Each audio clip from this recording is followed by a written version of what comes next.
Entrez. Bonjour. Ça va? Ça va, Asseyez-vous. merci. Bonjour. Bonjour. Voici votre salaire pour ce mois. Merci. Reste assise un peu, s'il vous plaît.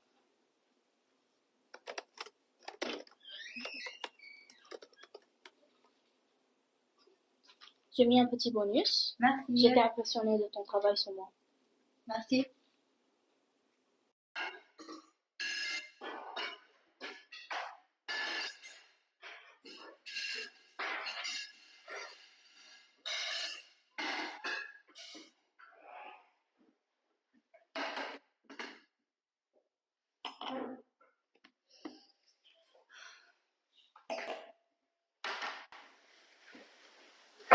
Eh Marianne, quoi? Ça te dirait d'aller à un rendez-vous avec moi pour fêter ton bonus? D'accord. Elias, c'est toi? Non. Non, Elias, s'il te plaît. Non, non, non. Elias, s'il te plaît. Non, non, non.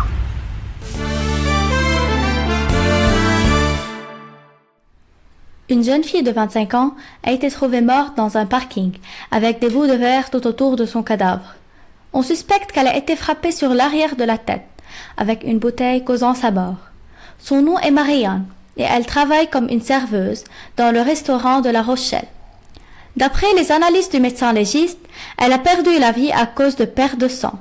Si on l'avait trouvée, ne serait-ce qu'une demi-heure plus tôt, elle aura pu survivre.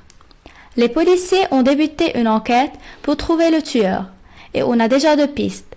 Le témoignage de sa directrice, qui a dit que Marianne a été dernièrement vue avec son collègue de travail, mais aussi une empreinte digitale sur les morceaux de verre laissés sur la scène de crime. Avec cette information, ce sera plus facile de trouver le coupable.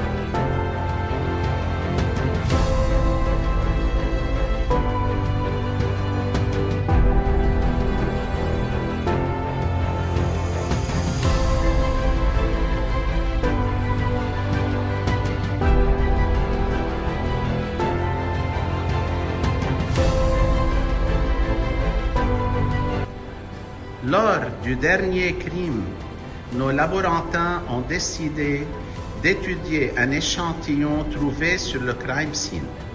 Pour cela, ils vont essayer de trouver de quel ion il est formé.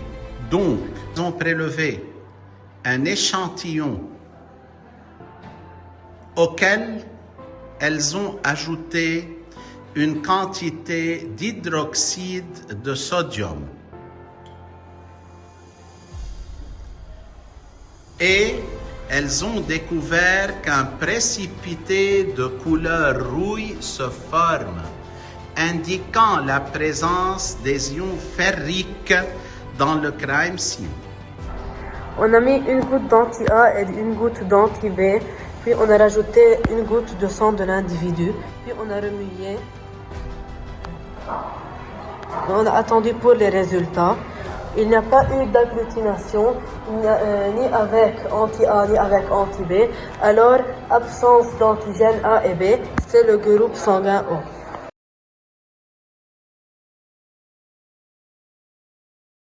Est-ce qu'une personne qui a commis un crime peut changer? Une question importante que l'on peut se poser est, est-ce qu'une personne qui a commis un crime peut changer? La réponse est oui, dans certains cas. Le changement est possible, mais il demande du temps, des efforts et souvent un accompagnement. En psychologie, on sait que les comportements ne sont pas figés. Une personne peut apprendre à mieux gérer ses émotions, à réfléchir avant d'agir et à comprendre les conséquences de ses actes. La thérapie peut aussi jouer un rôle important. Elle permet à la personne de comprendre son fonctionnement, ses difficultés et de développer des stratégies plus adaptées. L'éducation et l'encadrement sont aussi essentiels. Apprendre des règles, développer l'empathie, renforcer les capacités de réflexion, peuvent aider à éviter la répétition des comportements. On parle alors de réinsertion. Cela signifie aider une personne à retrouver une place dans la société de manière positive. Cependant, le changement dépend aussi de la motivation de la personne. Elle doit être prête à reconnaître ses actes et à faire des efforts pour évoluer. En résumé, même si un acte a été commis, il est parfois possible de changer, d'apprendre et de construire un avenir différent.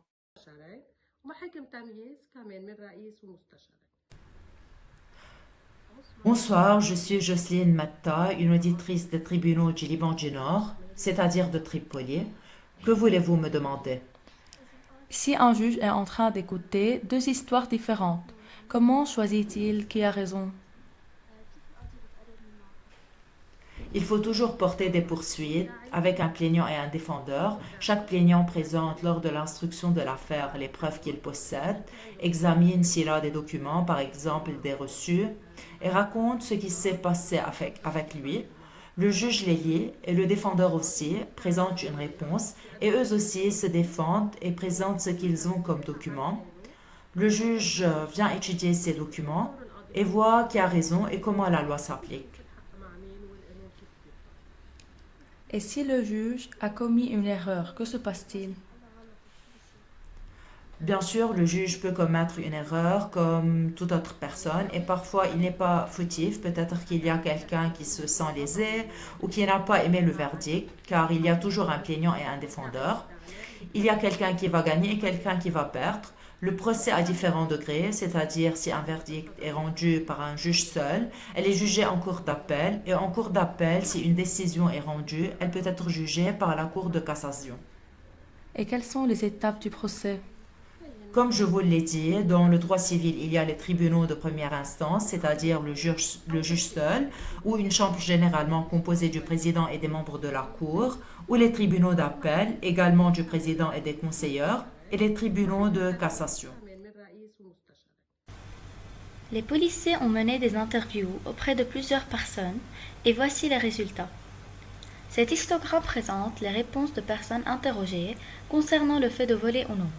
Environ 30 personnes ont été interviewées et de ces 30 personnes, 12 personnes ont été volées et 18 personnes n'ont pas été volées. Graphique circulaire montrant le pourcentage des différents crimes subis par plusieurs personnes ou ils connaissent quelqu'un qui les a subis. 90% ont été déjà volés, 10% cambriolés et 10% connaissent quelqu'un qui s'est fait tuer.